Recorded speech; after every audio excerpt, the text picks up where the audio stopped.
Hello everyone, সবাই কেমন আছেন? Welcome to my new blog. আজকেও যথারীতি আমার গলাটা ভাঙা, কারণ খুব ঠান্ডা লেগেছে, তাই খুব কষ্ট করে ভয়েস ওভার দিচ্ছি। সবাই আমার এই ভাঙা ফাটা গলাটা ক্ষমা সুন্দর দৃষ্টিতে দেখবেন।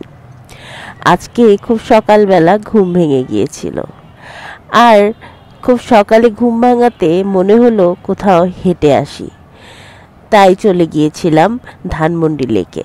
এটা কিন্তু আমার বেশ পছন্দের একটা জায়গা, আর সকালবেলা এই লেকটার পরিবেশটা কিন্তু খুব সুন্দর থাকে।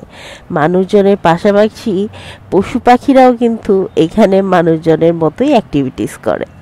আমার কি মনে হয় জানেন, পশু পাখিরা মানুষজনের সাথে থাকতে থাকতে তাদের আচার ব্যবহার কিন্তু কিছুটা মানুষদের মতোই হয়ে যায়।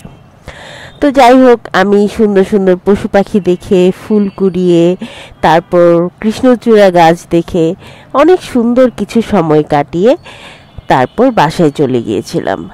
আর ফেরার পথে কিন্তু এখানে নাস্তাও করেছিলাম, সেই ভিডিওটা না হয় পরেই দিব।